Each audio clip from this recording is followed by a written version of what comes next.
Buenos días a todos y a todas. Tengo el placer de presentar hoy a una colega maravillosa. Ella es la doctora Luz Marina Cano.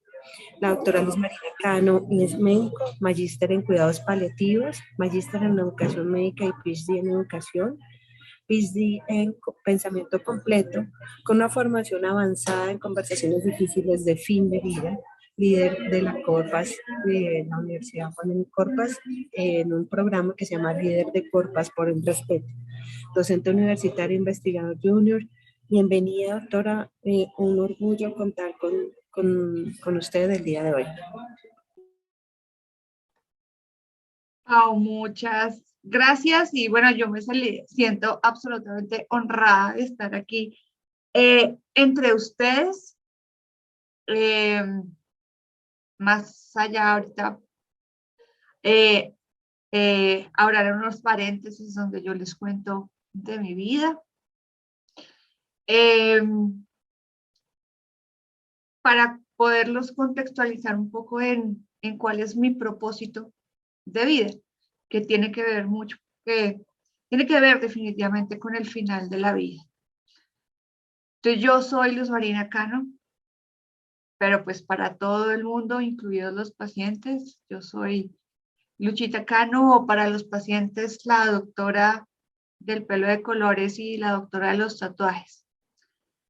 Soy médico egresada corpista. Tengo, sí, como lo dice Pau, una maestría en educación médica y un doctorado en educación, y ese es un campo en el que también tengo gran ejercicio profesional haciendo formación de formadores en profesionales de la salud y el diseño de programas de pre y posgrado como de los post-flexnerianos. Y por el otro lado, que lo tiene que ver con mi asistencia, soy magíster en cuidados paliativos, soy PhD en pensamiento complejo con énfasis en cuidados paliativos. Tengo entrenamiento avanzado en conversaciones difíciles de fin de vida. Tengo entrenamiento intermedio en mente compasiva. Soy líder de Corpas por el Respeto. Hago investigación no solo en el área de educación, sino que hago investigación en cuidados paliativos. Yo quiero que tomen una hoja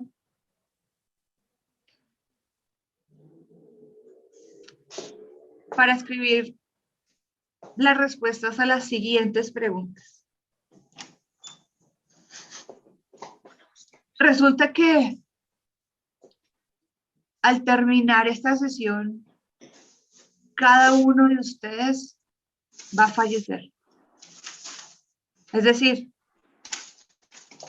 los que están trabajando no van a volver nunca a la casa.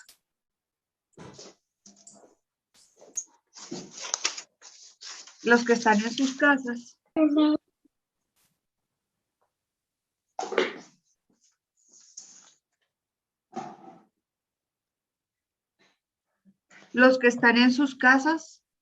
cuando cierren el computador, caerán muertos.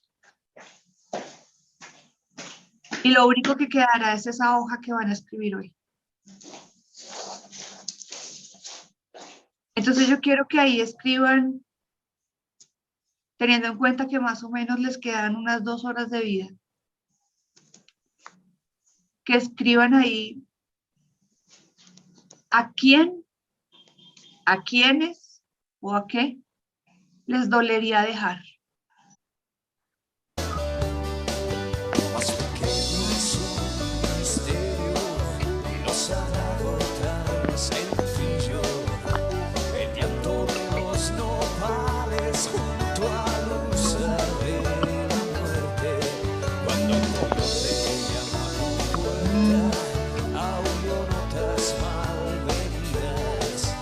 Sombras arrebatadas para el sueño de los justos. Después de esa pregunta, yo quiero que coloquen allí, escriban allí, ¿cómo no se quieren morir?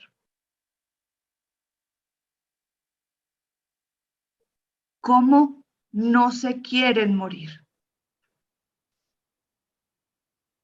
No se puede encerrar el sol bajo una campana, no se puede aplazar la hora señalada.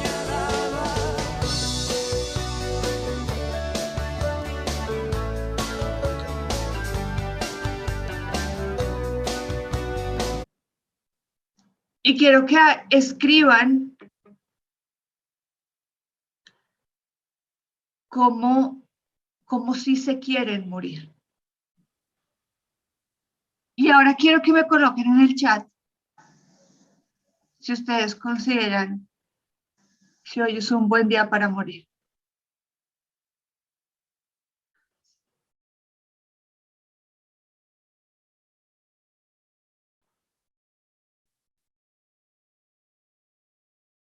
Gracias, Alexandra. Vamos a mirar todos estos comentarios. Paola dice que no. Alexandra dice que puede, que se puede. Esmeralda dice que no. Moisés dice que no. Betty dice no. Ok. Tania dice no, todavía no.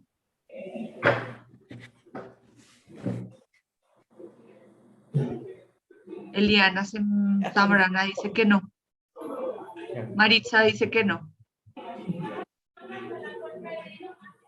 Bueno, y finalmente en sus hojitas, Vladimir dice que no. Patricia dice yo podría morir mañana. O sea, no es un buen día para morir. María José, ojalá no te... Es que la pregunta es sí o no, más allá de la explicación. Es sí o no.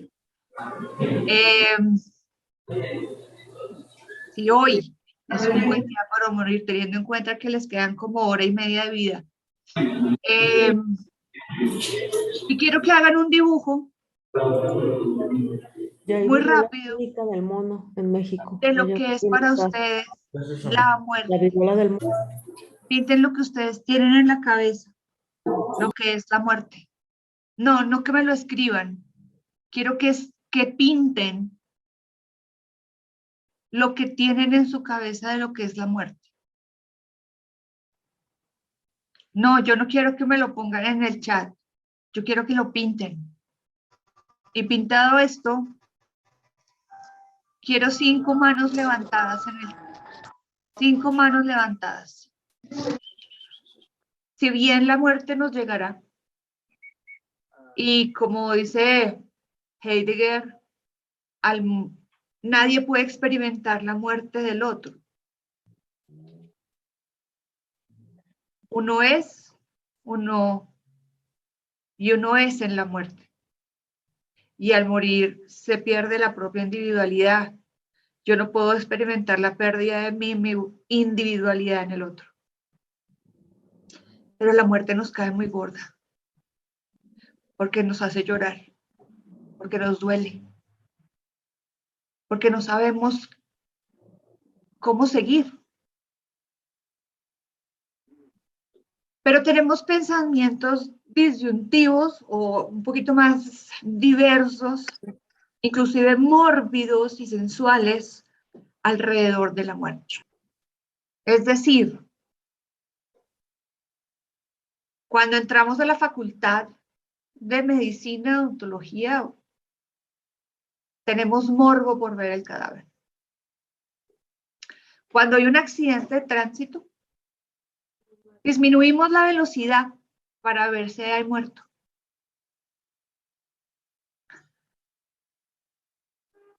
Nunca, en la medida que uno hace la reflexión propia de su finitud y considera que sí, hoy es un buen día para morir, mientras uno hace esa reflexión, nunca va a ser un buen día para morir porque siempre van a haber cosas por hacer, sueños por cumplir. Es decir, si el niño nace y después del nacimiento fallece, pero ¿por qué falleció? Porque tenemos una concepción de que los niños no deben fallecer. Si tiene 5 años, ¿por qué si tiene una vida por delante? Si tiene 16, 17 y termina el colegio, pero ¿por qué se murió si apenas va a entrar a la universidad y tiene toda una vida por delante? Cuando tiene 25, tiene todavía la carrera por disfrutar, tenía que irse a otro país, tenía que hacer la especialidad. Entre los 30 y los 35, cuando viene el matrimonio, dice, pero es que se acaba de casar. Cuando tiene 35 y tiene el primer hijo, o los 40 y tiene 2 hijos, dice, pero es que todavía tiene 2 hijos chiquitos. Cuando tiene 50, pero ¿por qué si estaba en la cima de su vida? Cuando tiene 80, 90. Y bueno, sí, va a envejecer como los hombres como Gianluca Vacchi, pues uno dice, bueno, ok, lleguen hasta los 80, super nice. Pero no pasa, porque realmente le hemos fracasado a la promoción y prevención. Y son más nuestra población mayor que tiene comorbilidades y polifarmacia y se convierte en un adulto frágil que no.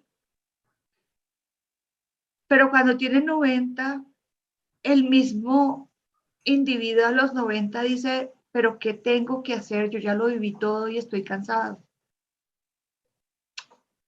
Cuando la familia está enfrentando que mamá o papá, abuelito o abuelita tiene Alzheimer y ya está en las etapas finales del Alzheimer, empieza esta disyunción de ¿por qué no se muere?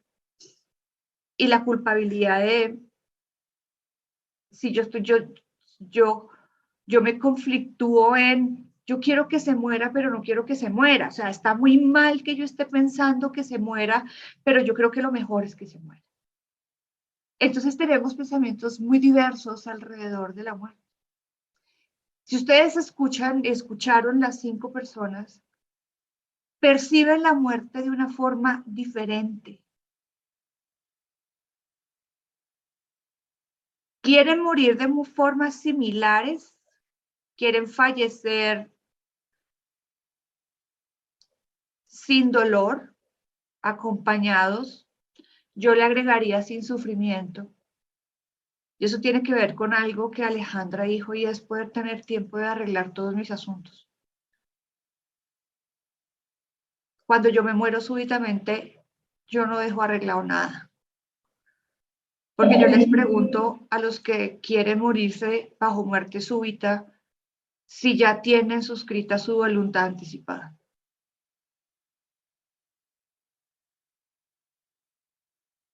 Porque queremos morirnos acompañados, con una habitación que huela rico, con una cama limpia, con un cuerpo limpio. Y eso tiene que ver con las condiciones de dignidad. Aquí hemos distorsionado algo que es el derecho a morir dignamente, que vivir una vida digna hasta el final. La dignidad es una construcción propia. Yo construyo mis condiciones de dignidad. Y hay algo que Marisa lo manifestó y que tiene que ver con el sistema de valores y creencias. Así como todos, por nuestra experiencia, tenemos una percepción diferente de muerte. La percepción de muerte cambia según nuestro sistema de valores y creencias. Cambia según nuestro grupo étnico. Cambia según nuestro sistema, perdónenme, yo no sé quién tiene abierto el micrófono y me ayudaría cerrándolo, por favor.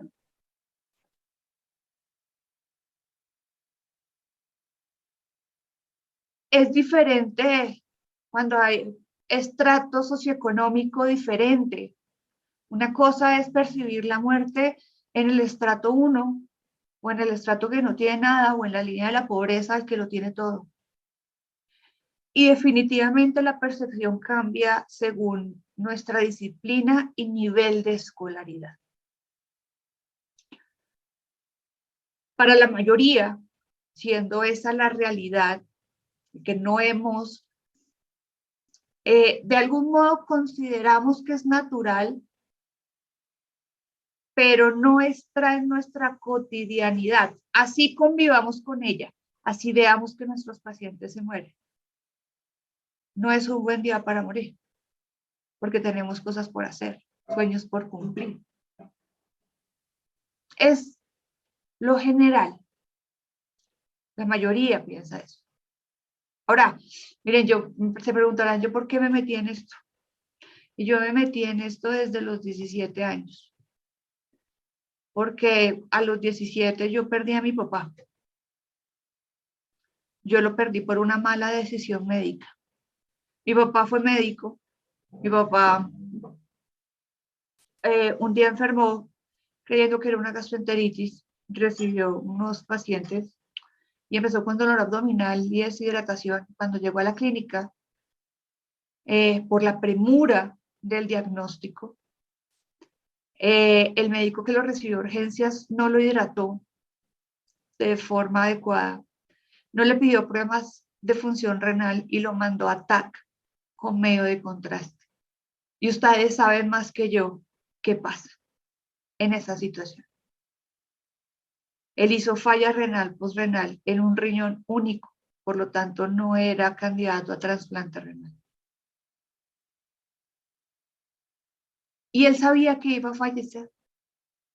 Pero en mi casa entró en negación absoluta y profunda, porque no se nos era permitido hablar acerca de la posibilidad de que mi papá podría morir. Mi tío, su hermano menor, él hablaba del boom y de la creatinina y yo solo escuchaba que estaba en el cielo, que el boom y la creatinina todos los días subían. Mi mamá todos los días lo veía mejor, pero yo todos los días lo veía deteriorarse más. Y él tuvo una conversación conmigo en una de las pocas oportunidades en las que me dejaron entrar a la unidad renal.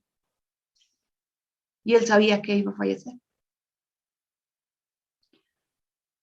Él llevaba 2 años haciéndome leer libros sobre el final de la vida, sobre lo que hay después de la muerte, sobre la metafísica, las interdimensiones, y yo no entendía por qué yo a los 15 tenía que estar leyendo eso.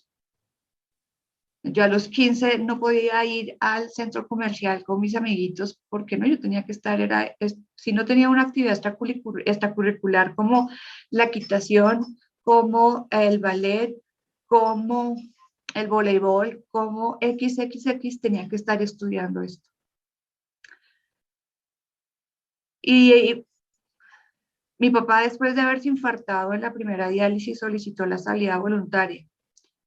Y la única conversación que tuvo él con su médico fue la siguiente: doctor Cano, usted es una bomba de tiempo.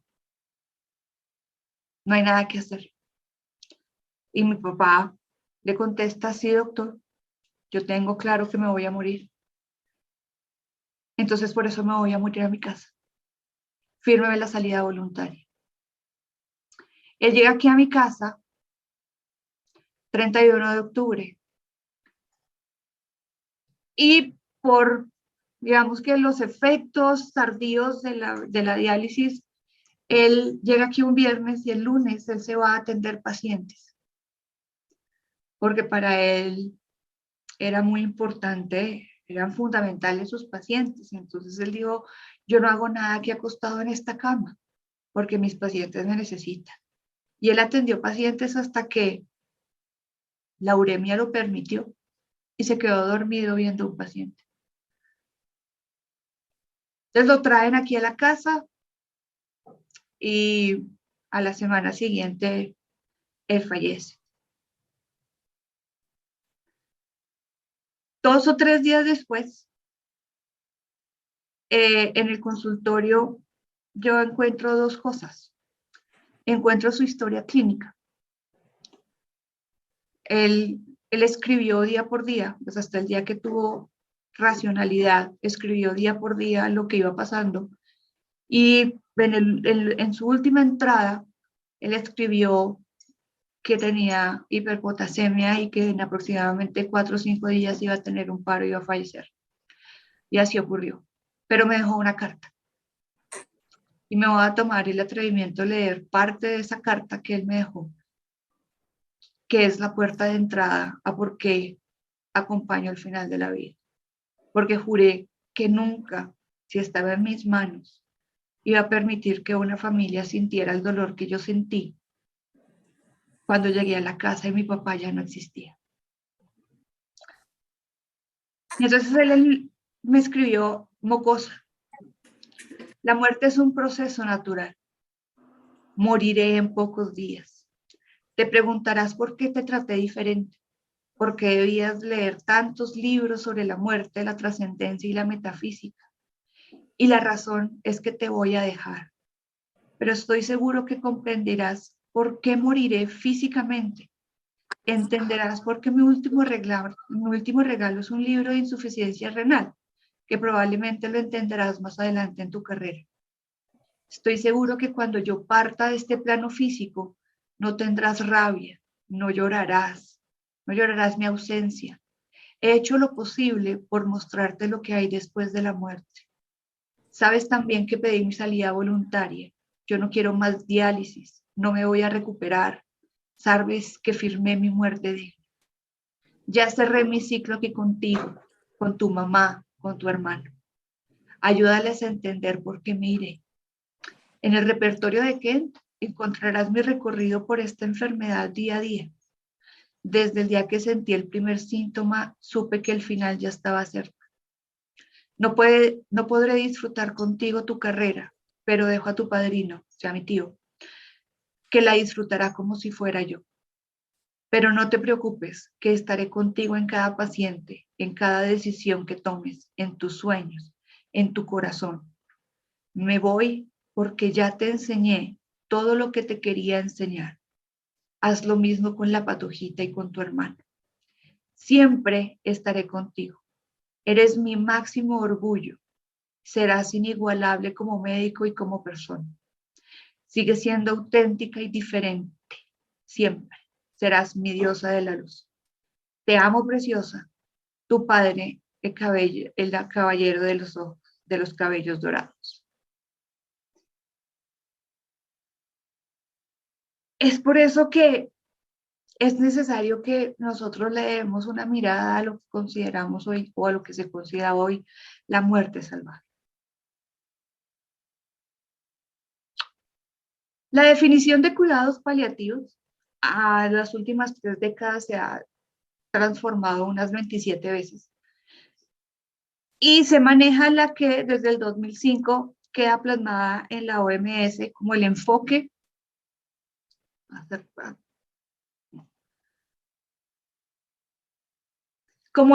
que mejora la calidad de vida de los pacientes y las familias que enfrentan los problemas asociados con enfermedades amenazantes para la vida, a través de la prevención y alivio del sufrimiento, por medio de la identificación temprana e impecable evaluación del tratamiento del dolor y otros problemas físicos, psicológicos y espirituales. Para Colombia tenemos una normativa muy exquisita, muy exquisita.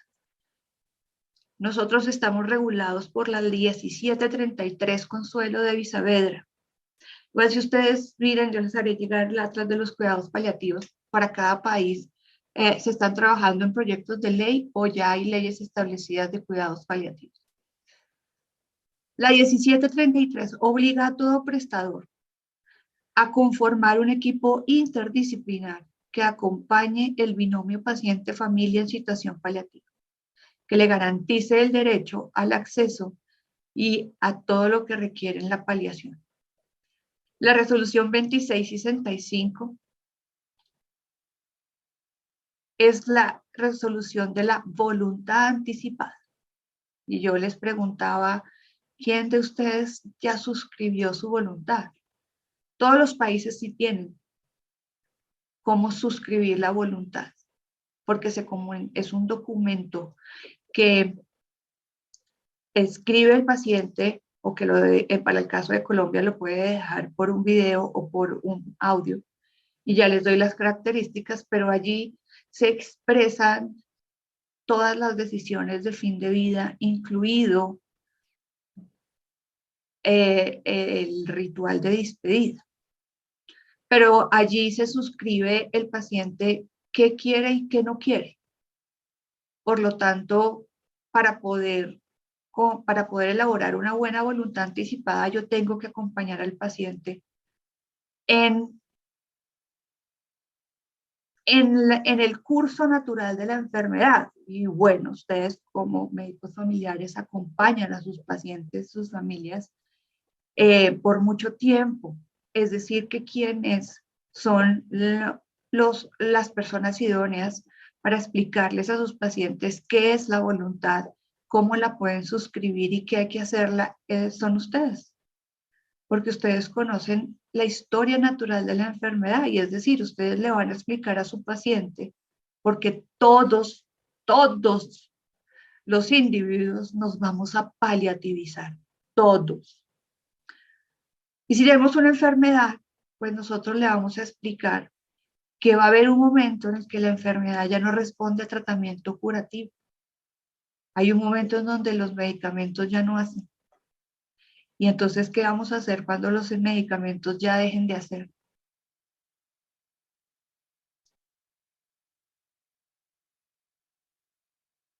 Porque le tenemos que explicar que cuando los medicamentos ya no tienen un efecto sobre el cuerpo, pues las complicaciones harán que se entre en deterioro. Y entonces, ¿qué vamos a hacer ante esas complicaciones? El paciente tiene derecho a decir, yo quiero que si me da dificultad respiratoria severa al final de la vida, me ceden o no me ceden. O definitivamente yo no quiero entrar a la unidad de cuidado intensivo, yo no quiero intubación traqueal, yo no quiero reanimación cardiopulmonar. Yo quiero que si entro en delirium de fin de vida, me ceden. O inclusive para Colombia, yo puedo dejar estipulada mi solicitud de eutanasia. Ahora, para Colombia, en Colombia tenemos despenalizada la eutanasia desde 1997. Cuando se despenaliza el homicidio por piedad, desde 1997 podemos hacer eutanasia. Lo que va a ser el protocolo de eutanasia se creó hace 10 años.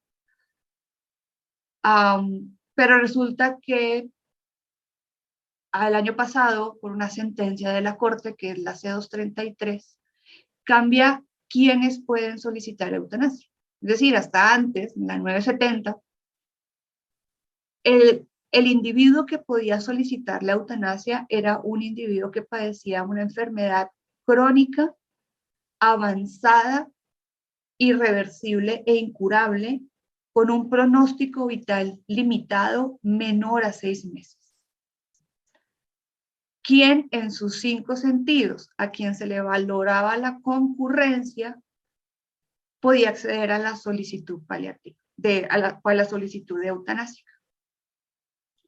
La C-233 dice no, la Corte Constitucional, para garantizar el derecho para morir dignamente. Entonces dice no, ya no hay necesidad de inminencia de muerte. Cualquier persona que tenga una enfermedad incurable, intratable, a quien realmente se le han agotado los recursos técnicos, científicos, para retornar parte de su bienestar, ya no los hay. Pero no está en inminencia de muerte, pero puede solicitar la eutanasia. Y ahora puede solicitar el suicidio médicamente asistido. Somos muy ricos en leyes, muy ricos, muy exquisitos, somos progresistas, porque tenemos protocolo para eutanasia en niños y niñas menores de 18 años. pero nuestros pacientes se siguen muriendo solos, en una camilla, con algún síntoma de fin de vida pobremente controlado, porque es pobremente evaluado, y en absoluto sufrimiento. Colombia tiene una demanda de pacientes en situación paliativa que asciende a los 300.000 pacientes año, sin contar la población desmovilizada o desarmada por el posconflicto, ni la población penitenciaria. Ustedes saben que a nivel mundial, el 42% de los pacientes y las familias, bueno, para nosotros se quejan de la falta de atención oportuna de paliativistas, porque no tenemos paliativistas, no tenemos. Hay 9 especialidades en el país, de las cuales el 60% es de segunda especialidad, el 40% restante es de primera especialidad. No somos más de 200 paliativistas en el territorio nacional. Es decir, para poder cubrir esa demanda, solamente hay un 1% de equipos, estoy hablando de un médico, una jefe, un psicólogo, un trabajador social, un nutricionista, las terapias y el asesor jurídico. Hay un 1% para atender la gran demanda de pacientes que tenemos al final de la vida, que cada vez va a ser mayor, porque realmente Colombia está envejeciendo. ¿Qué quiere decir? Que no todas las entidades prestadoras tienen equipos formados para atender el final de la vida, entonces la mayoría de los pacientes reingresan a urgencias. Y en urgencias dicen, ¿pero qué le hacemos? ¿Pero qué le hacemos? Si es que no hay nada que hacer. Dice, bueno, derívelo a cuidado paliativo, porque hay un montón de cosas por hacer. Porque es que el cuidado paliativo no es la agonía. Llevan a la abuelita o el abuelito, a la mamá en agonía, y entonces, ¿qué hacemos? No, pues llamemos al anestesiólogo, ¿para qué? No, pues para que le ponga morfina, porque si está en agonía, ¿para qué le va a poner morfina? Está en agonía, no siente nada, ya se desconectó. Porque hay algo que debe tener una claridad absoluta, y es que el cuerpo sabe morir, la mente sabe morir, y lo que yo considero como alma, energía vital, aquí se sabe desprender. ¿Qué pasa en este país con las barreras de acceso al sistema de atención en salud? Porque hay grandes diferencias entre lo que es para el subsidiado, o sea, los que no tienen capacidad de pago, entonces pues, son pagados por los que tienen capacidad de pago, los que son empleados y los que tienen medicina prepagada. Hay una diferencia grandísima entre los tres. Pero a pesar de ello, la asignación de citas por paliativista varía entre 30 días y 180 días. Y si el pronóstico vital limitado es de 6 meses, pues, ¿cuál es la situación más común? Mira, es que estamos llamando a la EPS para confirmar la cita del señor Benito Pérez para cita con paliativista. Dicen, él se murió hace 2 meses. Eso es lo más común.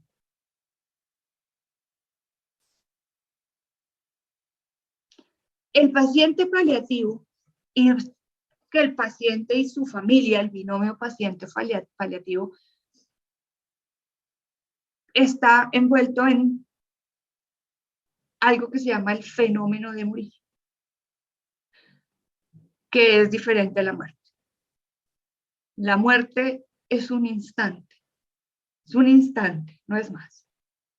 Pero el fenómeno de morir va desde que un médico le dijo de buena manera o no de tan buena manera que ya no había nada que hacer. Afortunadamente ya son muy pocos los señores o señoras médicas que están mucho más arriba que nosotros y utilizan la palabra desahuciar. Afortunadamente. Pero cuando alguien le dice a un paciente que ya no hay nada más que hacer, nosotros los recogemos en el peor día de sus vidas, pero no necesariamente el día del fallecimiento con el acompañamiento adecuado es el peor día de la vida de una familia. Hay tristeza, porque nosotros no podemos, a pesar de tener herramientas muy importantes para acompañar el duelo anticipado y el duelo funcional, no hay forma de evitar el duelo. Pero nos estamos viendo en dos escenarios. En el fenómeno de morir. Y uno tiene que ver con la fragmentación de la atención.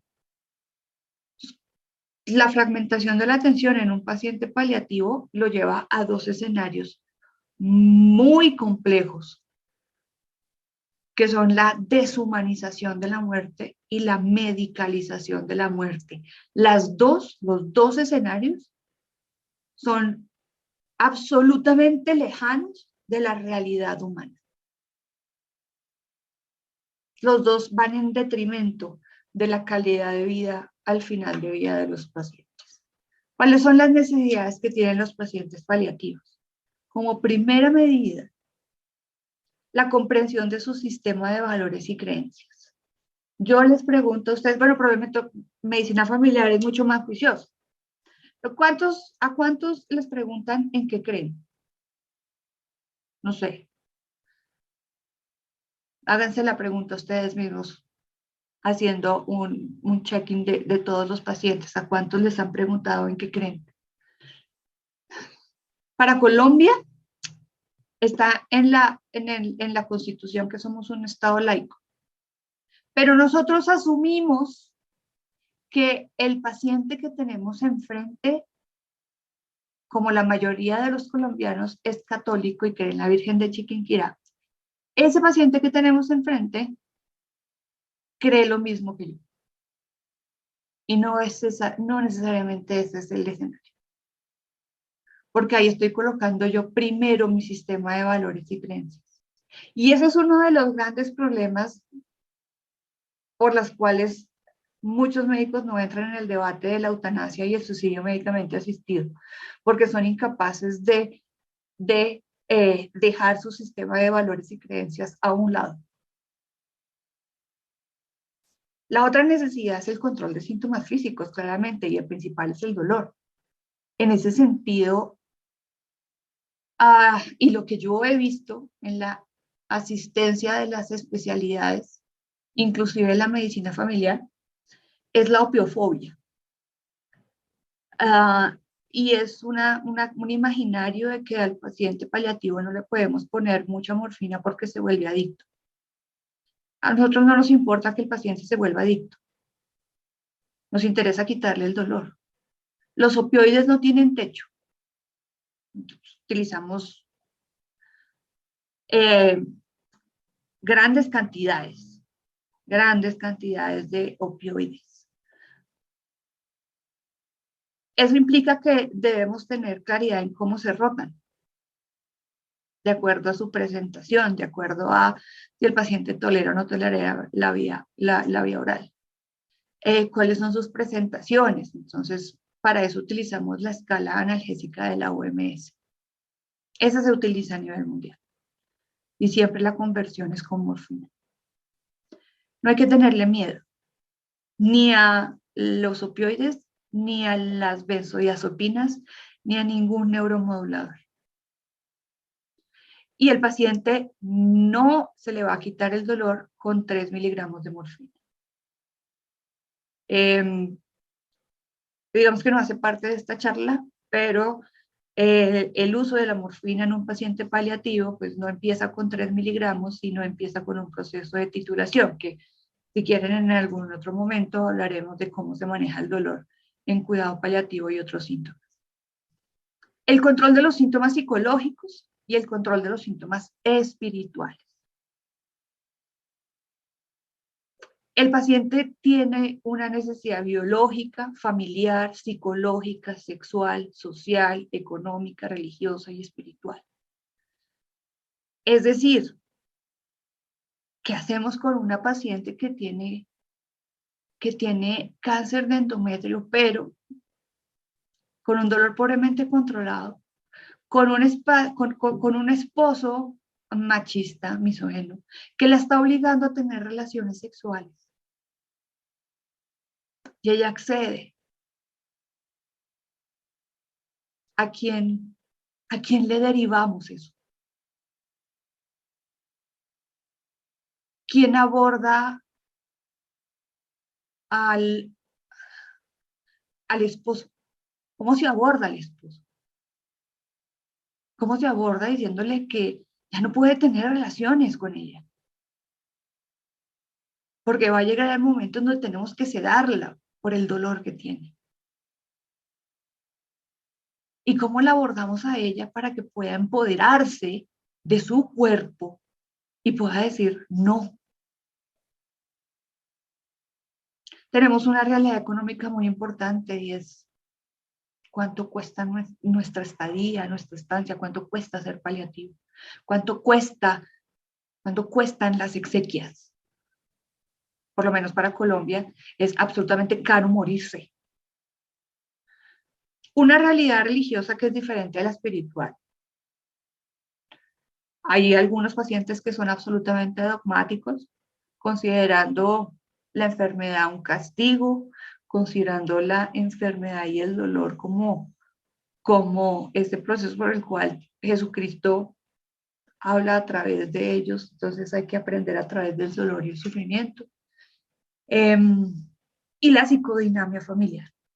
Aquí es muy importante, yo no soy médico familiar, pero yo soy médico corpista y a nosotros nos enseñaron a usar muy bien el familiograma, entonces yo uso el familiograma y aprendí a usar el ABA, porque para mí es muy importante detectar la funcionalidad familiar para poder sentarme con trabajo social y con psicología y establecer cuáles son las metas a corto y a largo plazo del abordaje de la psicodinamia familiar.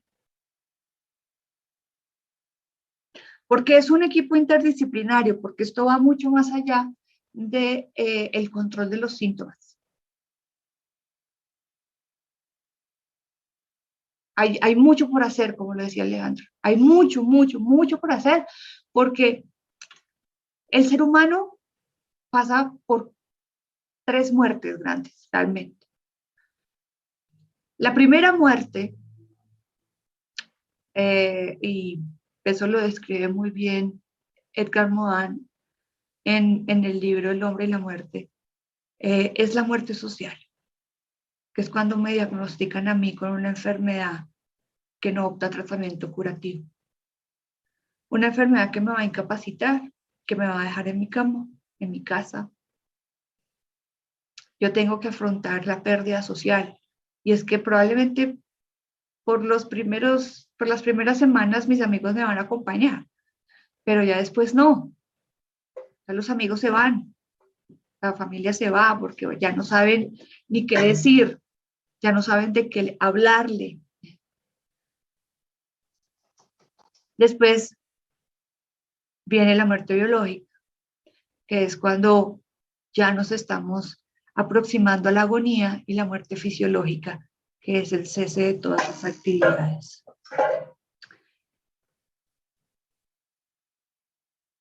Hay realidades que no son de la visión del médico, porque a veces nosotros somos absolutamente algorítmicos. Tenemos un pensamiento tubular. En muchas ocasiones no le damos la importancia y el peso, el rol fundamental que tienen los otros miembros del equipo. Por eso somos interdisciplinares. Y por eso yo, como hija del pensamiento complejo, yo soy absolutamente transdisciplinar. Y es que todos en el equipo compartimos el liderazgo. El trabajador social no es la persona que va a conseguir pañales o que va a conseguir centros de estancia para los abuelitos. El trabajador social tiene un papel fundamental en poder tejer una red de apoyo para ese paciente. El psicólogo, obviamente, los terapeutas. No porque el paciente esté en cuidado paliativo no significa que no se le haga fisioterapia de mantenimiento, no significa que tengamos que darle terapia ocupacional para que pueda sentirse útil, porque aquí también quiero que se les quede claro, y es la importancia de la autonomía. Nosotros no hacemos nada sin el permiso del paciente. El paciente tiene, porque le hemos hablado con la verdad, él tiene derecho a decir si quiere o no quiere. Nosotros trabajamos no con el modelo paternalista, nosotros trabajamos con un modelo de atención, con establecimiento de confianza mutua, el desarrollo de la confianza mutua. El guía religioso o el guía espiritual. Porque resulta que hay preguntas al final de la vida que no son cuántos días me quedan de vida. Eso lo puede preguntar la familia. Y eso lo pregunta la familia cuando la otra mitad de la familia está lejos. Doctora, ¿usted cuánto cree? Lo que pasa es que su hijo vive en Suiza y entonces él quiere saber si pues, la mamá aguanta hasta que él pueda conseguir un vuelo. Y eso lo pregunta la familia. Pero el paciente tiene preguntas más profundas que tienen que ver con lo ontológico, tienen que ver con su propia existencia, porque el paciente, después de la muerte social, pasa por un proceso de muerte psicológica y desesperanza. La enfermedad es la desesperanza, lo que causa desesperanza. Nosotros, a través del equipo, lo que hacemos es reconstruir la esperanza al final de la vida. Entonces, todas las visiones de enfermería tienen un trabajo fundamental y todo el staff tiene un trabajo fundamental en lo que es el cuidado en las metas a corto y a largo plazo. Yo no sé si ustedes cogen la historia de la jefe y ven cuáles son sus diagnósticos, cuáles son sus NIC y sus NOC. Y bajo qué teoría ellos van a trabajar esas metas del paciente, cuáles son los patrones del paciente que están alterados y qué van a hacer. La jefe es muy importante. En Europa realmente la líder de la estrategia paliativa es la jefe de enfermería.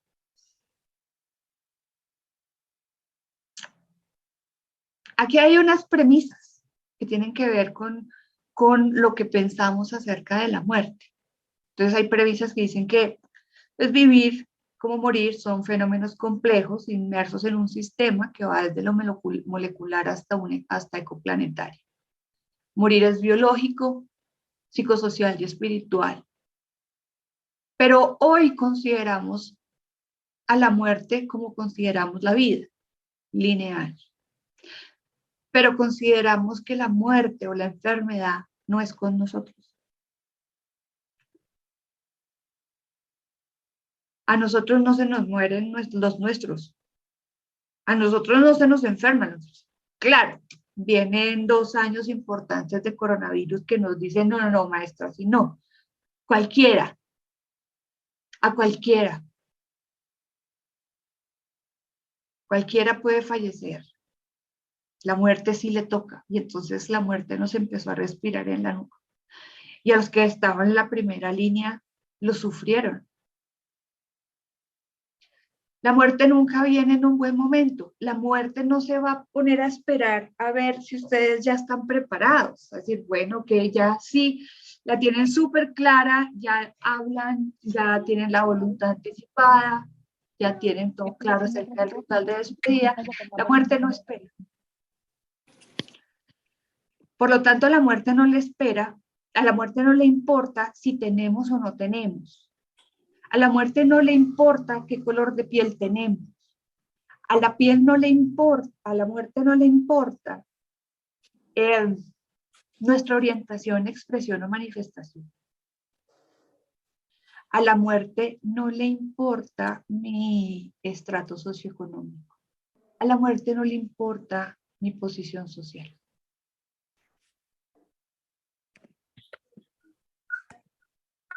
Pero hay algo en general que tiene que ver con la comunicación, de cómo comunicamos al paciente su realidad diagnóstica y su pronóstico, y qué vamos a hacer.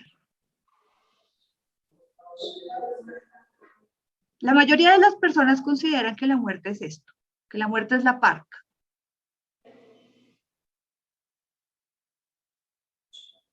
Para algunos es una calavera, para otros es un camino, para otros es que alguien me lleva y alguien me recibe. Para otros más pragmáticos, una línea isoeléctrica. Para otros puede ser colorida, puede estar llena de flores, puede oler a flores, puede ser cálida. Siendo triste, pero puede ser eso. Pero es que resulta que nos han vendido, y esto se lo damos las gracias a Hollywood, y es que nos muestran el final feliz, ¿no? El final feliz con el príncipe azul. El príncipe azul siendo esta persona que tiene un shunt de izquierda a derecha.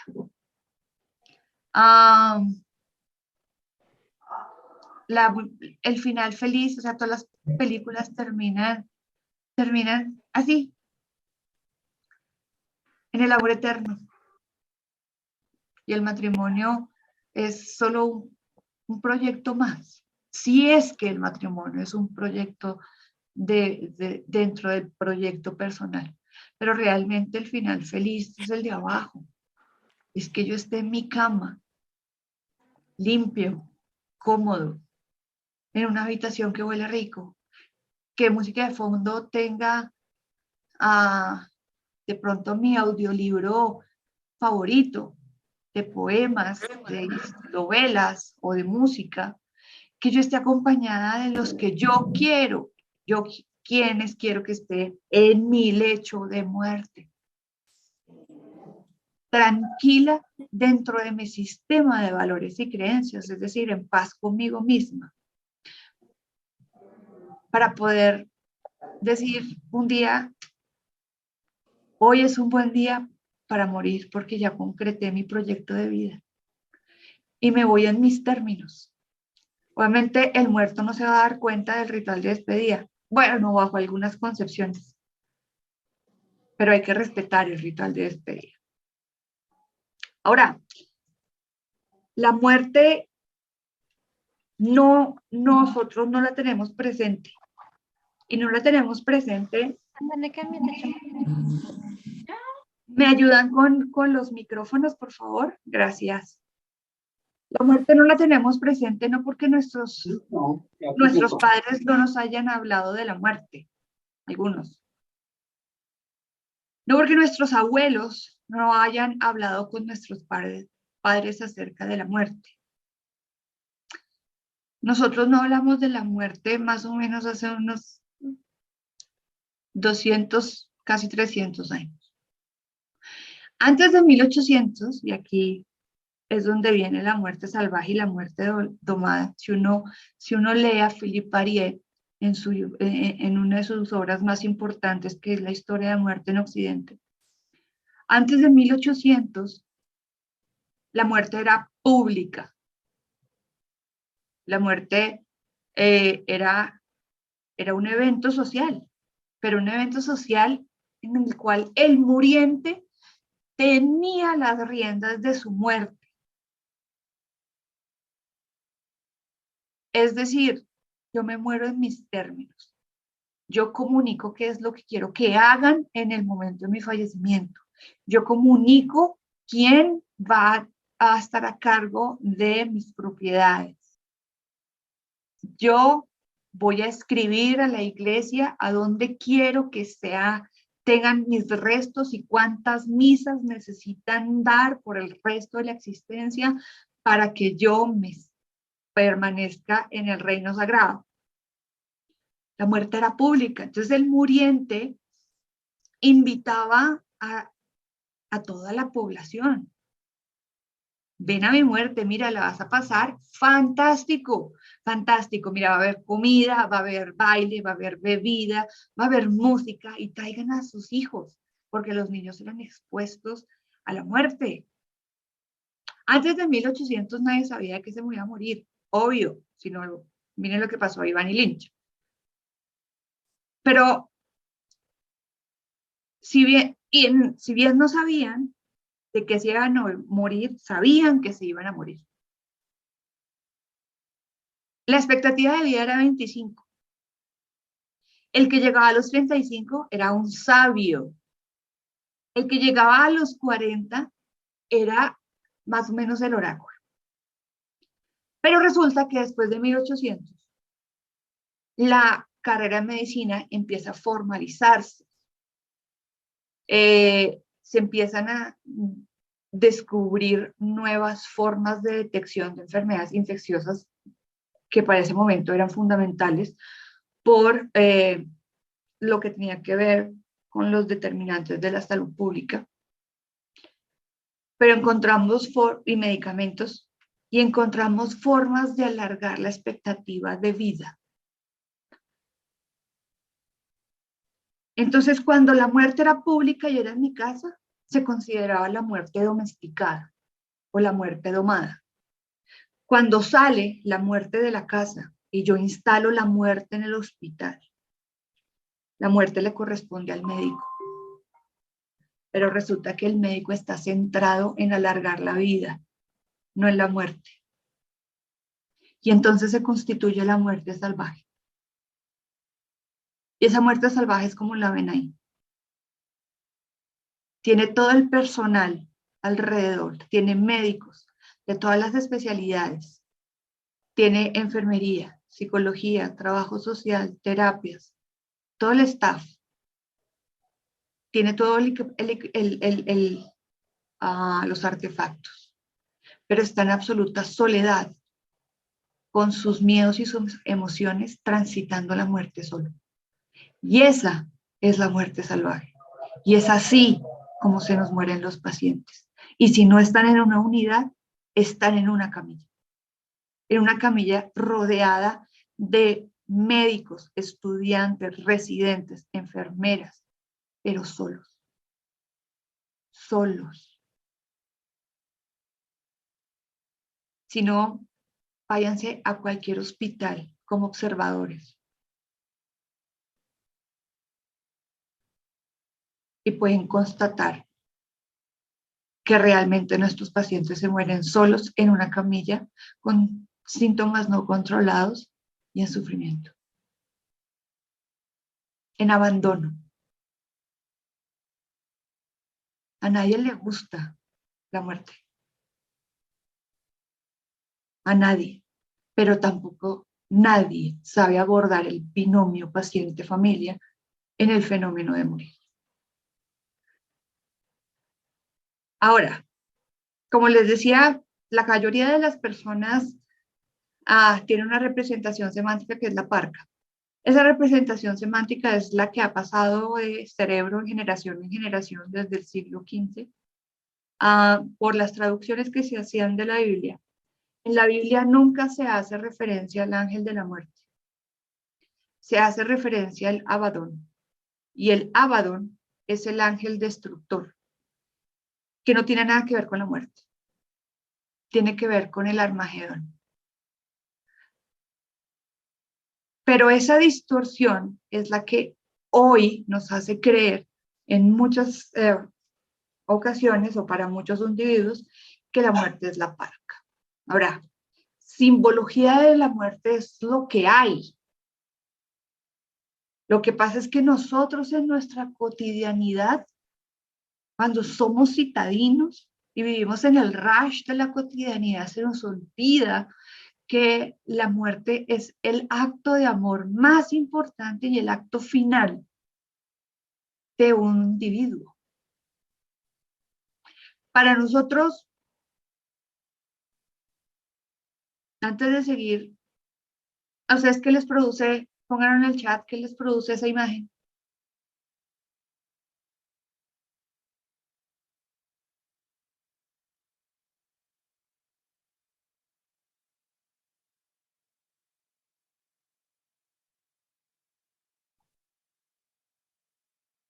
Abandono, tristeza, dolor. ¿Qué más les produce?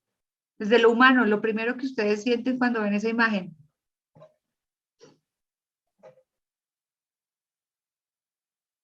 Repulsión, miedo.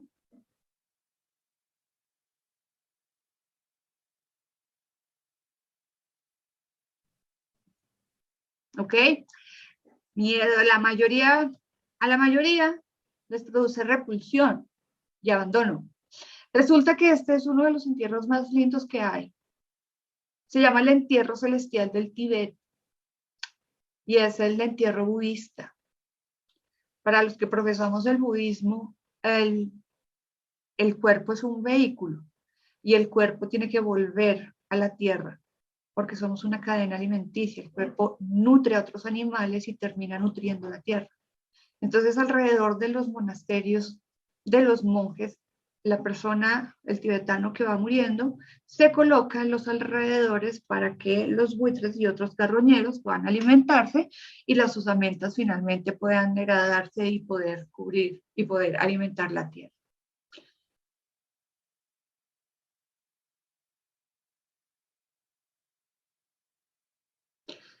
Ahora, en esa cotidianidad en la que vivimos, tampoco entendemos qué es el luto. Simplemente se murió la tía Cecilia y bueno, nos vamos de negro, preguntamos, sí, eso es en Los Olivos, eso es en La Gaviria, eso es una funeraria, eso estoy nombrando funerarias aquí en Colombia. Pero el funeral se convierte en uno de los eventos sociales, sí, más importantes en la biografía de una familia, sin tener claro por qué es importante el funeral. Que no todos son como lo describe Maritza en sus ancestros, ni para algunos nichos poblacionales mexicanos. Pero normalmente cuando alguien se muere, el hijo mayor o el cónyuge le da a la persona de la funeraria el vestido más bonito y le da un poquito de maquillaje. Ustedes nadie sabe qué pasa o cómo tratan el cuerpo en las casas funerarias. Pero nos ponemos de negro. Porque hay que ir de negro. ¿Por qué? No. Y entonces en ese evento social, y se convierte en un evento social porque va Raimundo y todo el mundo. Y entonces ahora en la era digital, cuando nuestra vida tiene una extensión que es la vida virtual, pues es hashtag la muerte de la tía, hashtag los primos de hace 20 años, convirtiendo todo ese proceso simplemente en un evento social, sin importarnos realmente la implicación de ese ritual de despedida y lo que está pasando en el núcleo más cercano de esa familia. El luto, como nosotros lo conocemos, que es vestir de negro, viene de los reyes católicos, fue institucionalizado por los reyes católicos, pero el luto es una práctica ancestral, primitiva. Los caucásicos se pintaban de negro y los afrodescendientes se pintaban de blanco, porque de esa forma cuando el ki, el alma o lo que existía en nosotros que nos daba vida, salía del cuerpo, no podía encontrar un semejante para poder ocupar ese cuerpo porque tenía que cumplir todo el tránsito espiritual, que es lo que se conoce como la trascendencia. Pero realmente no sabemos morir y no sabemos realmente por qué existen los rituales de despedida. Yo aquí les traigo unos que son de los más llamativos que he estudiado. En Igorot, en Filipinas, allá no entierran a sus muertos, allá sus muertos se cuelgan en las montañas, como ustedes lo ven, y se cuelgan porque los muertos nos protegen desde arriba. Los zoroastrianos, que son una comunidad muy cerrada en Irak, ellos tienen dos fases. La primera fase utilizan un perro y un buey. Y entonces, pues el jerarca del clero santifica el perro y el buey porque el perro tiene que orinar el cuerpo para que sea transportado por el buey a un lugar que ellos tienen que se llama la Torre del Silencio. En la Torre del Silencio se llama así porque allá reposan las osamentas de todos los zoroastrianos. Allá no se escucha absolutamente nada. En los Torraja son una tribu muy conocida porque allá es donde los niños empiezan a fumar desde los 6 o 7 años. Allá tallan a sus muertos en madera y los ponen a convivir en el 3D. En México, los Pomush, ellos cada 7 años en la región de Pomush, ellos sacan las osamentas de sus seres queridos cada 7 años para lavarlos, para poner flores. Es una fiesta que dura más o menos 3 días para poder tributar el muerto. En Papúa Nueva Guinea, a la familia más cercana del fallecido le quitan las falanges proximales para poder construir un collar de esas falanges y colocarlo como collar en el cadáver. Y así ellos se vinculan con el mundo espiritual. El baile erótico de Taiwán, este es uno de los más raros, uno podría decirlo, porque ¿qué tiene que ver el erotismo con la muerte? Y realmente el erotismo sí tiene que ver mucho con la muerte. Antes del siglo XVI, uno lo puede ver en la iconografía, cómo la muerte seduce, cómo la muerte es erótica. Pero más allá de esa iconografía, el erotismo produce euforia. Y para los taiwaneses la euforia es lo último que debe sentir la familia y lo que debería sentir el fallecido. Entonces, así como en México tienen concurso de plañideras, si no saben, las plañideras son las mujeres que estimulan el llanto. Ellas se forman para llorar. Hay comparsas del 2 de noviembre, siempre se escogen las mejores plañideras y son las que acompañan a las familias para estimular el llanto. El llanto es muy importante en el velatorio.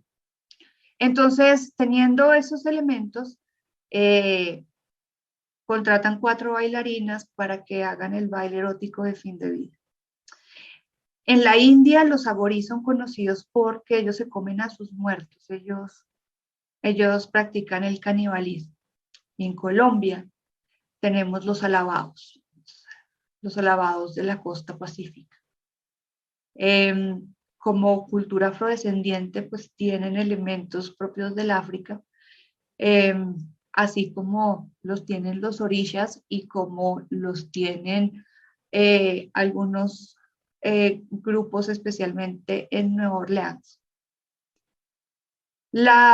Lo que utilizan son cantos, y estos cantos es la unión de las oraciones que nosotros conocemos junto a su música. Ellos no lloran la muerte, y mucho menos la de los niños. Ellos hacen toda una celebración, se conocen como los alabados colombianos. Muy parecido en ese sentido al gospel americano, que utiliza el evangelio y le pone jazz al evangelio. Ahora, entonces hay algo que nosotros, teniendo digamos, este background de lo que es la muerte y el fenómeno de morir y el proceso por el que pasan los pacientes, hay algo que es un deber nuestro y que está en la ley estatutaria y es la comunicación al paciente. La comunicación de la verdad. El paciente tiene derecho a la verdad. La verdad dosificada, pero a la verdad. Porque debemos empezar a entablar las conversaciones complejas o conversaciones difíciles de fin de vida. Toda conversación que nos cambie nuestra zona de confort se convierte difícil, ¿no? Y eso va en todo sentido. O sea, la conversación alrededor de terminar una relación y la conversación alrededor del divorcio se convierten en conversaciones difíciles. Las conversaciones alrededor del final de la vida tenemos que comprenderlas para poder ejecutarlas en un tiempo. Estas no son solo una. Estos requieren de un tiempo, de un espacio, de un momento, pero son conversaciones que sostenemos con nuestros pacientes acerca de su realidad clínica, su pronóstico. Son conversaciones que deberíamos sostener en familia acerca de nuestra muerte y nuestra voluntad. Y son las conversaciones que tenemos con el paciente y la familia hasta el último día de la vida. ¿Por qué no las tenemos? Me voy a referir aquí a los médicos. En 2016, JAMA hizo una encuesta a la mayoría de los médicos en Estados Unidos y encontró que más del 70% no había sido entrenado para comunicar malas noticias. Ese mismo año hicieron un estudio sobre la comunicación de pronóstico en equipos que atendían falla cardíaca terminal. Óigase bien, falla cardíaca terminal. Y encontraron que el 90% de los participantes, o sea, los médicos, tenían problemas para comunicar el pronóstico en falla cardíaca terminal. ¿Es cierto? No nos entrenan. Eso sí, en el currículum dice competencias blandas, sí, se comunica asertivamente, se lava las manos, le da la mano, le llama por el nombre. Eso no es comunicación. Ante eso, como les decía en alguna de las filminas, en esos dos escenarios que tenemos, que es la deshumanización de la muerte y la medicalización de la muerte, y en la falta de reflexión del médico, de que nos vamos a morir, de que él también es finito y que él no se quiere morir como su paciente, porque eso también está medido.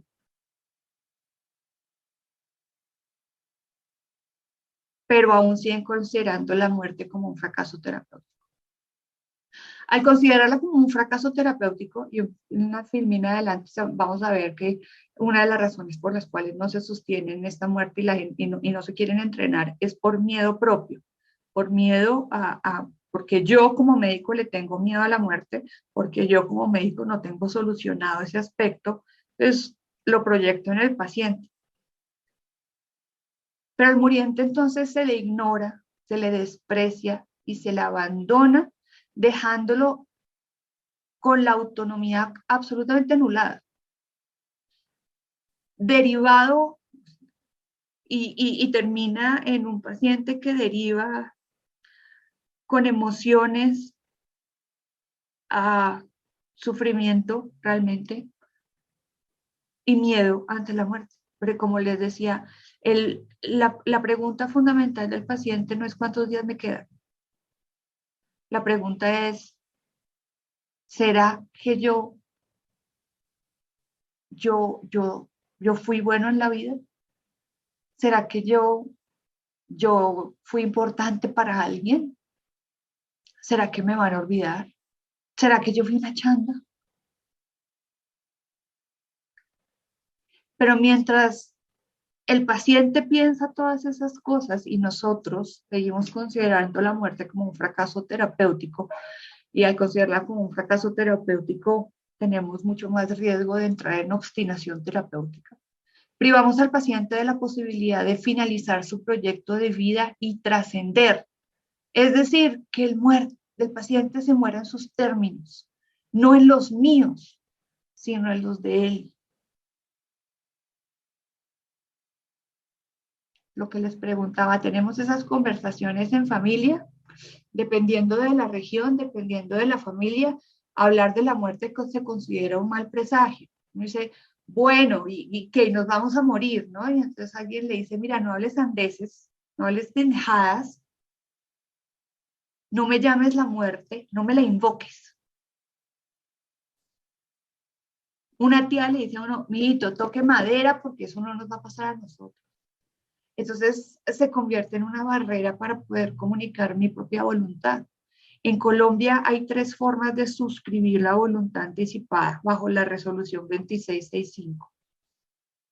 Con un documento notariado que se puede descargar directamente a la página del ministerio, y los que no son de Colombia pueden entrar a la página de los ministerios de salud para buscar el documento de voluntad anticipada.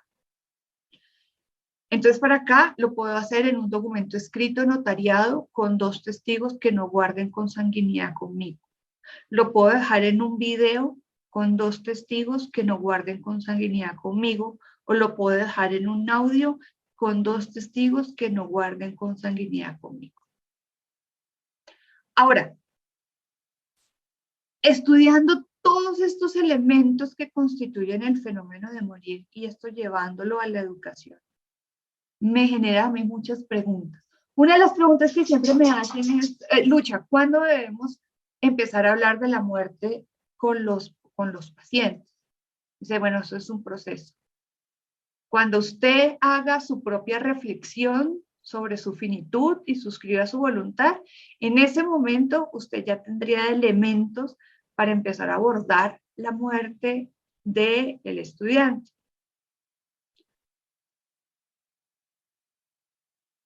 Ahora, recuerden, y no tengo que recordarse, no, los currículums están centrados en la adquisición de conocimiento. Es un modelo flexneriano, es un modelo transmisionista, es un modelo que evalúa contenido, muchos elementos más podría yo seguir aquí describiendo el modelo actual de enseñanza en la medicina, pero no hay habilidades comunicativas. No estamos en ese proceso de acompañar al estudiante o al residente a cómo aborda la familia cuando tiene una enfermedad terminal. Tampoco lo dejo estar presente en cómo lo hago. Pero, ojo, el programa tiene ética y bioética. Ahora, quiero que me pongan en el chat lo que sienten con esta imagen. Los leo en el chat.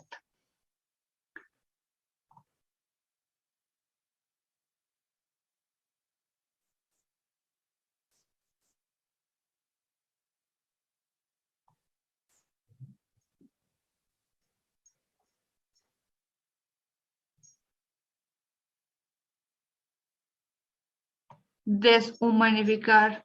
Sí, ¿qué más? Es una falta de respeto. Cosificar a los pacientes, sí. Sin ética.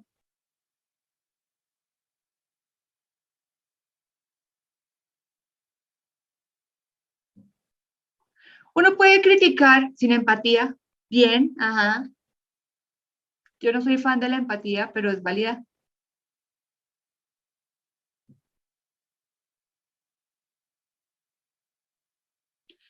Ustedes pueden criticar a este estudiante desde cualquier perspectiva.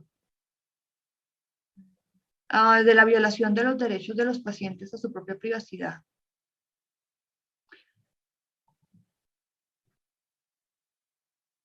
¿Es la experiencia de la medicina ganando likes? Claro.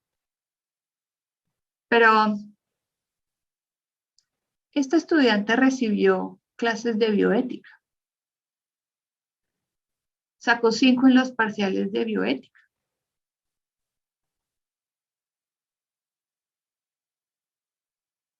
¿Y entonces qué pasó? Indudablemente la estudiante entró en proceso disciplinario y la sancionaron. La expulsaron. Pero vio bioética. Los principios de la bioética. Ah, Sandra, muy bien, el recibirlo e integrarlo es un proceso de discernimiento. Imagínense, si los currículums están centrados en la transmisión del contenido, es decir, que alguien que tiene mucha información para darle a cerebros que no tienen luz, y les evalúo exactamente lo que el profesor dice, sacan 5. Pero viene esto, y entonces resulta que la ética y el razonamiento moral es lo que yo soy y cómo me comporto cuando nadie me está viendo. Primera medida. Ahora, yo le doy espacios a los estudiantes para que exploren su propia muerte, para que expongan sus miedos a la muerte, para preguntarles cómo se sienten cuando se mueren sus pacientes, para conocer si un estudiante está pasando por un duelo. Eso me hace a mí muchas preguntas. Y que como academia, más allá de que un estudiante vulnere los derechos, ahí hay un vacío en la interiorización.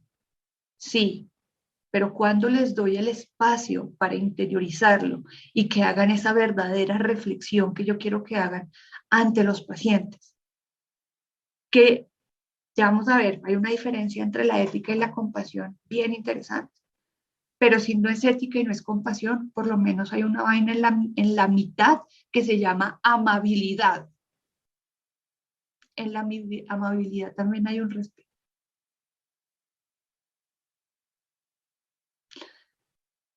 Porque yo no soy fan de la empatía.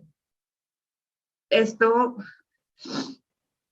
hay un neurobiólogo, un neurocientífico que se llama Paul Bloom, con el que realmente concuerdo en todos sus postulados. Tiene un libro muy importante que se llama En contra de la empatía. La empatía, además porque discriminamos, ¿no? Sin decir, entre comillas, prostituir la palabra empatía, ¿no? Tienes que ser empático y tenemos que entrenarnos en la empatía y tenemos... La empatía es una condición evolutiva, innata. Si utilizamos, no hay otra definición sino la de Adam Smith, quiero decirles, que es la capacidad de ponerse en el zapato del otro. Pero es que se nos olvida el resto de la definición. Yo me coloco en los zapatos del otro siempre y cuando el otro se parezca a mí. O sea, piense como yo, pertenezca al mismo clan que yo, se vista como yo, tenga el pelo como yo, tenga la tinta como yo, tenga la ideología como yo.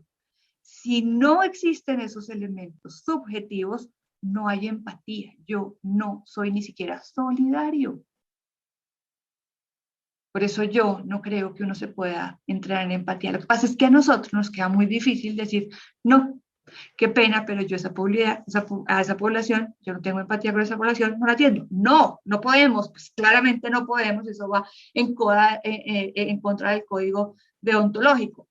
Pero digo, soy por lo menos amable. Hay uno, y me voy a ir me salgo un poco de la ciencia, que tienen que ver con los verdaderos empáticos. Los verdaderos empáticos son personas que tienen una sensibilidad adicional, son capaces de percibir el dolor ajeno, percibir el sufrimiento, porque lo sienten por alguno de sus canales de los sentidos. Eso es diferente. Ahora, la compasión. Nosotros tendemos a creer que la compasión es, ay, qué pesar,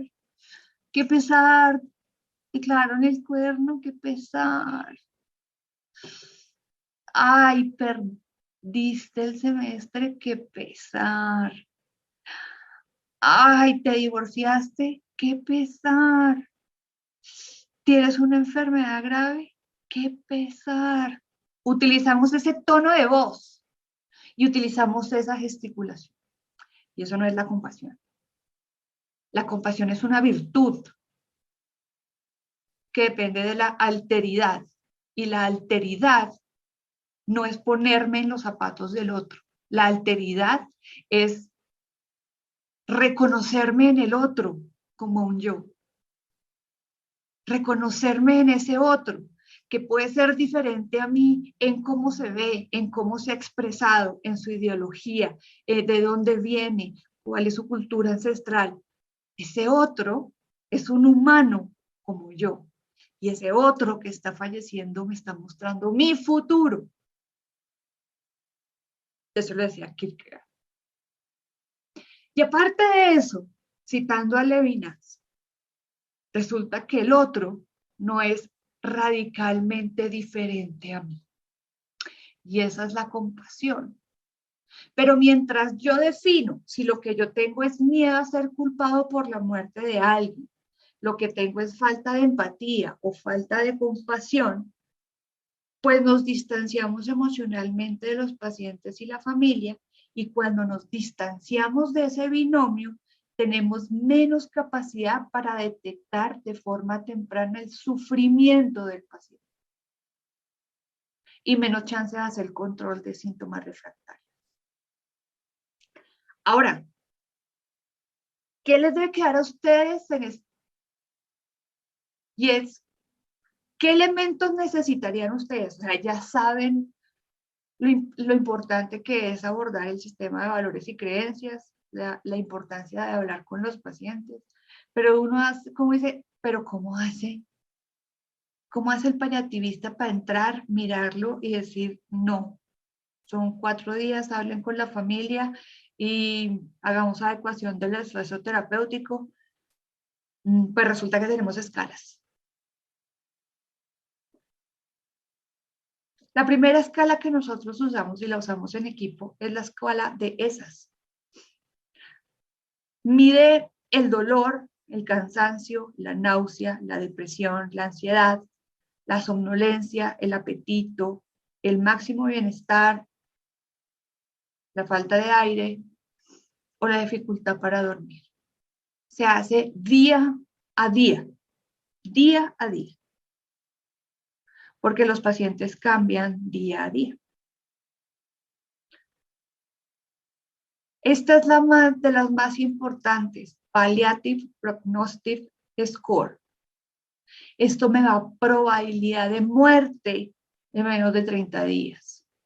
Aquí, cuando estas escalas yo se las envío, yo les envío la bibliografía, no se preocupen, pero si le pueden tomar un screenshot, no pasa nada.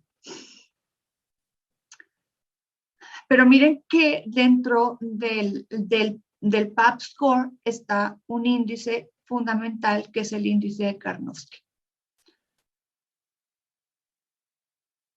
El Karnofsky nos permite conocer la capacidad del paciente para realizar actividades cotidianas, predice independientemente de mortalidad en patologías oncológicas y no oncológicas, sirve para la toma de decisiones clínicas y valorar el impacto de un tratamiento y la progresión de la enfermedad.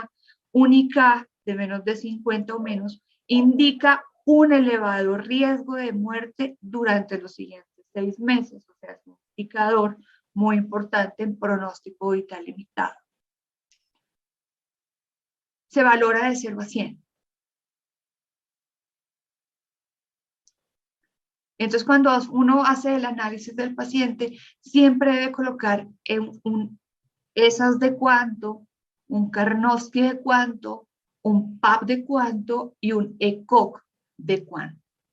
Es una escala de medida de repercusión funcional de la enfermedad oncológica y de cómo progresa.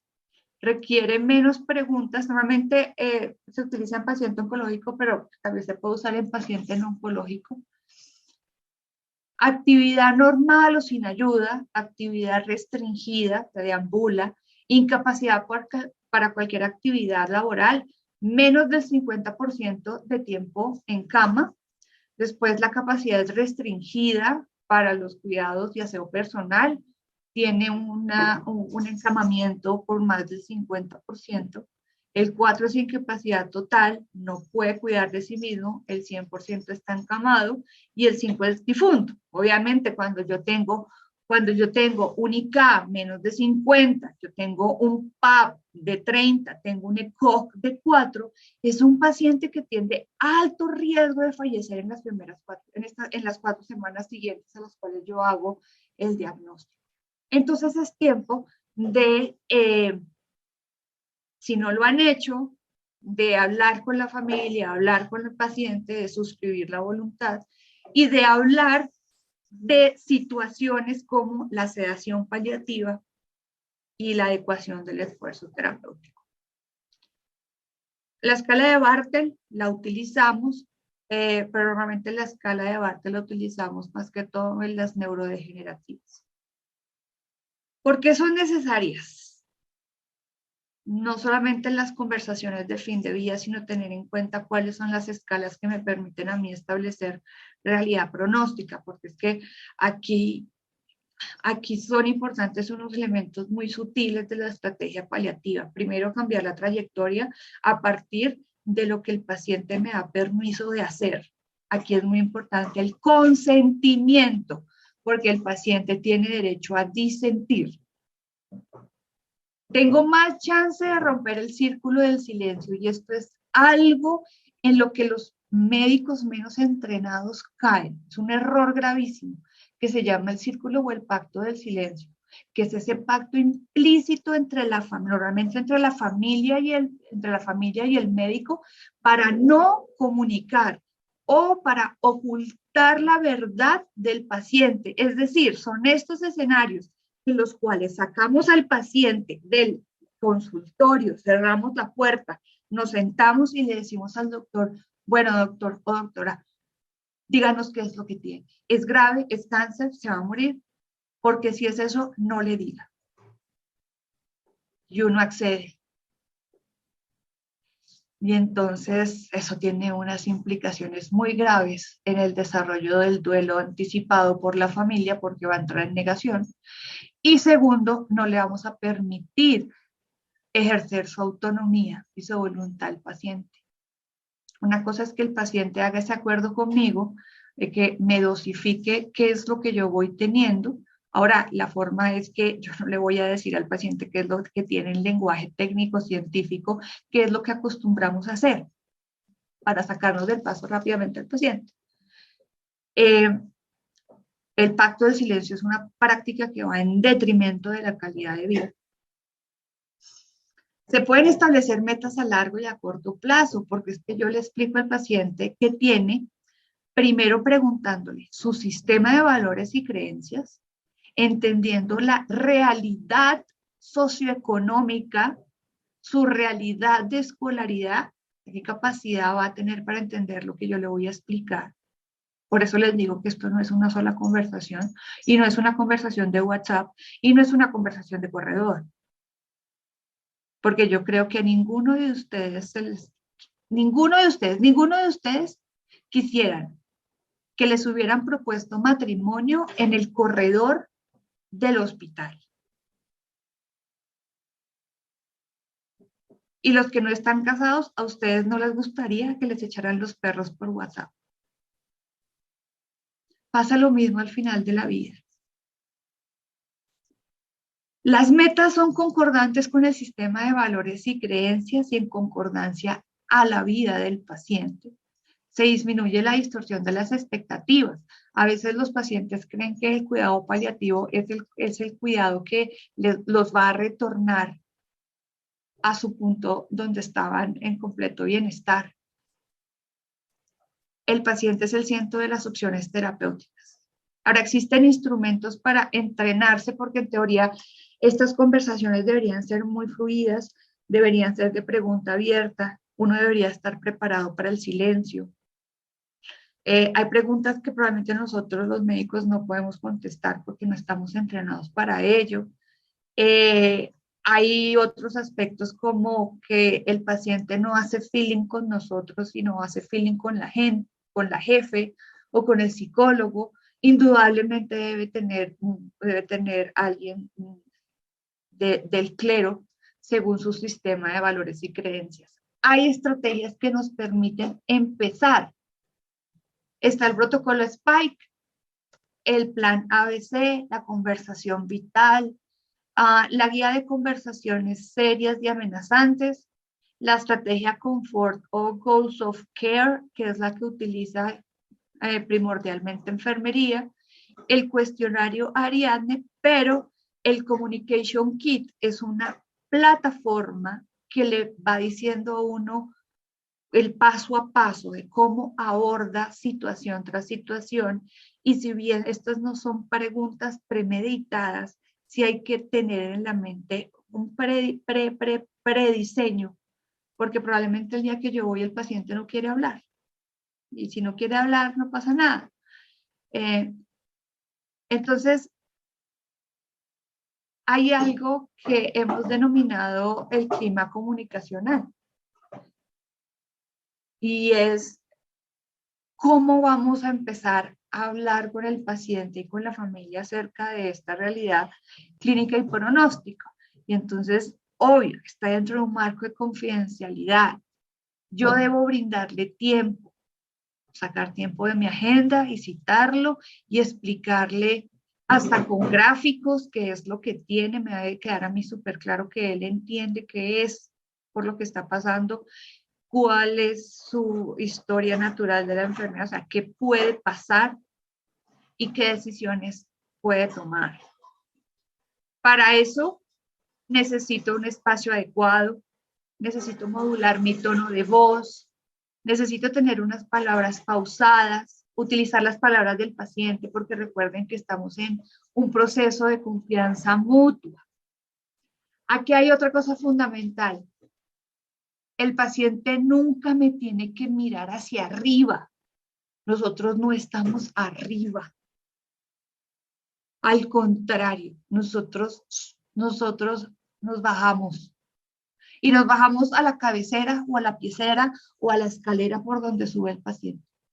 Pero guardamos simetría corporal porque lo miramos a los ojos. Y porque cuando lo miramos a los ojos, eso le manda un mensaje de que él es el centro de atención, de que lo estoy escuchando.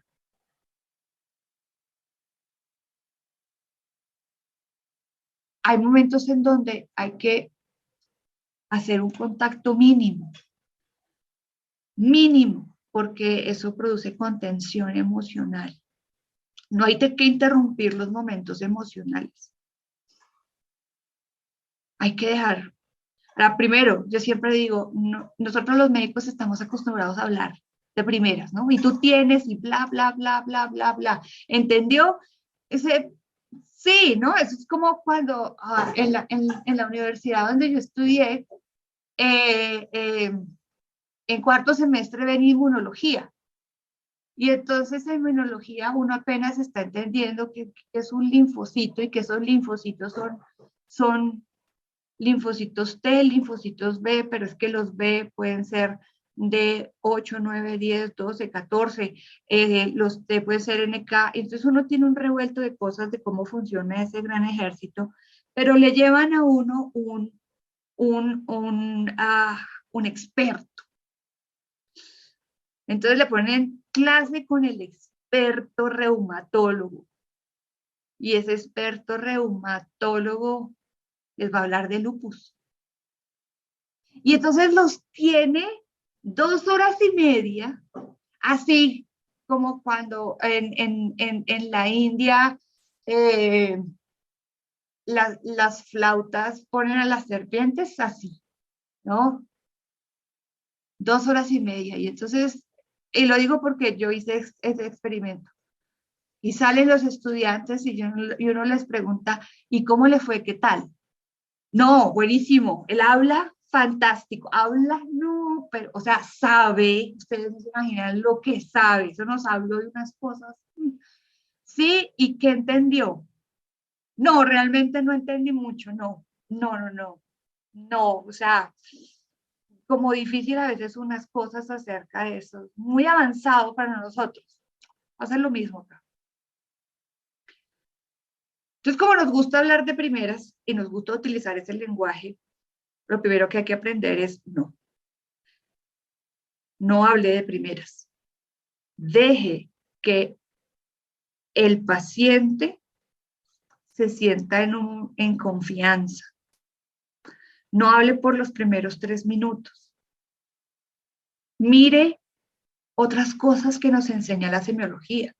Mire cómo camina, si camina. Mire si tiene síndrome de piernas inquietas. Mire el lenguaje corporal. Mire si tiene sudoración. Mire el estado de la piel. Mire el estado de el pelo, de las uñas. Mire, y ahora sí, déjelo que hable. Y empiece a hacer ese análisis del discurso. Ahora, finalmente uno dice, pero ¿para qué toda esta vaina? ¿Para qué me sirve esto? ¿De qué me sirve? Pues bueno, sirve porque lo que nos interesa es que el paciente muera en paz. Ustedes lo dijeron al principio, yo quiero morir en paz. Pero morir en paz es un proceso que tiene que ver con el sentido de pertenencia y el legado. Y es que yo al final de la vida, al final de mi vida, le di sentido o resentido a mi vida porque tengo sentido de pertenencia. Pero resulta que el COVID nos enseñó que existe una tercera forma de muerte, que es la muerte en el anonimato.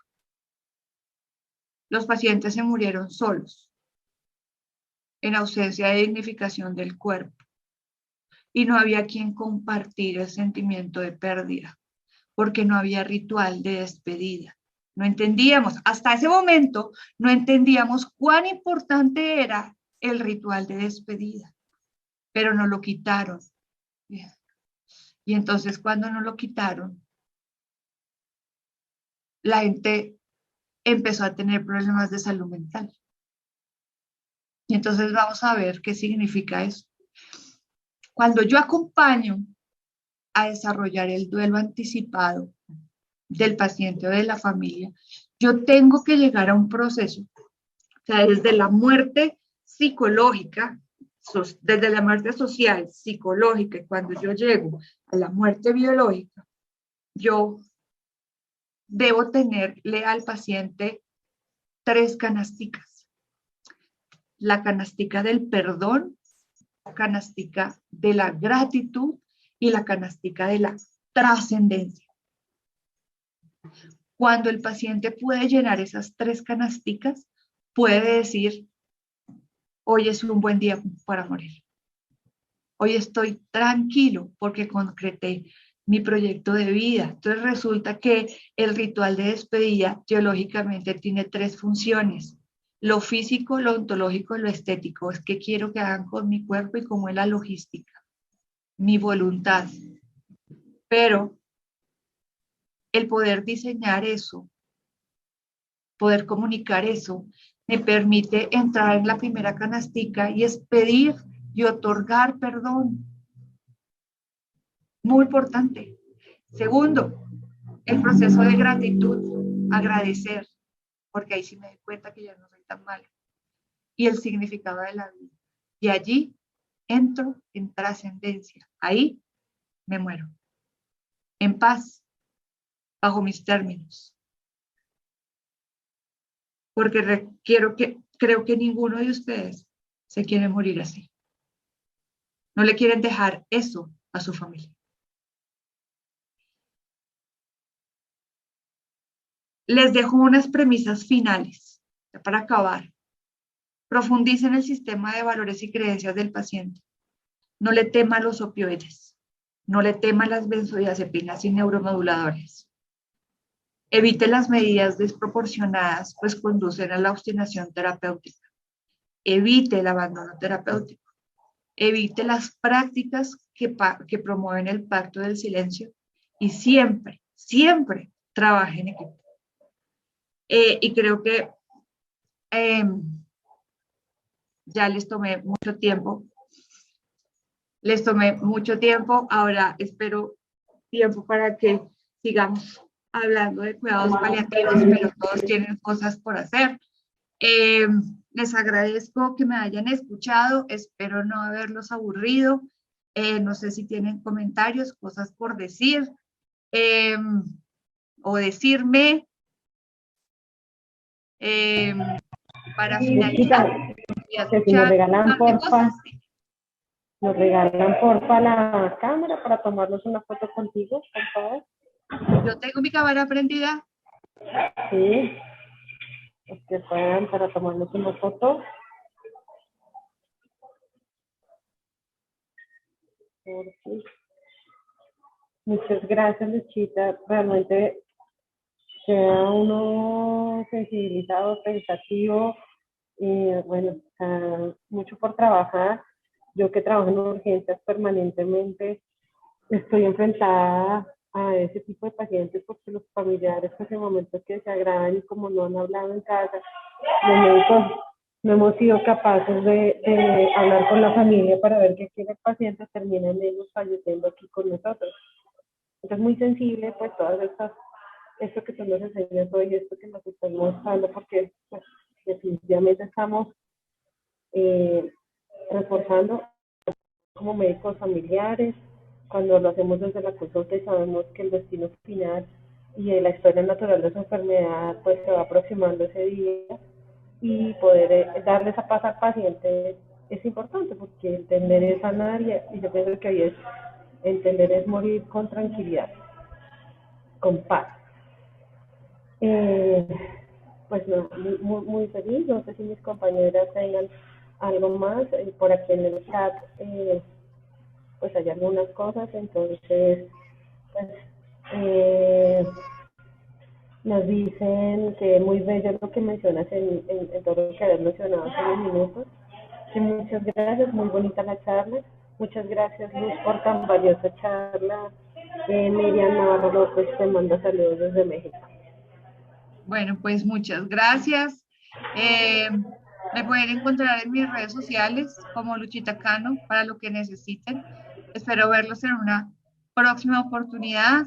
Espero que les hayan quedado elementos reflexivos, sensibles, y empiecen a ver a sus pacientes de final de vida de una forma diferente y mucho más compasiva. Sí. Chica, vamos a subir el video más adelante a la red, porque no pudimos hacer una conexión, se salió el video y no me sacaba de anfitrión para que quede montado en mesas familiares, y pues nosotros desde la coordinación te agradecemos, de verdad, estamos con mucha experiencia por acá. Bueno, muchas gracias y muchas gracias a todos los que se conectaron. ¿Ok? Espero verlos pronto. Bueno, por acá dice Moisés que gracias por el tema tan reflexivo. Les envío un abrazo mortal a todos. Un abrazo mortal para ti. Fíjate, chao.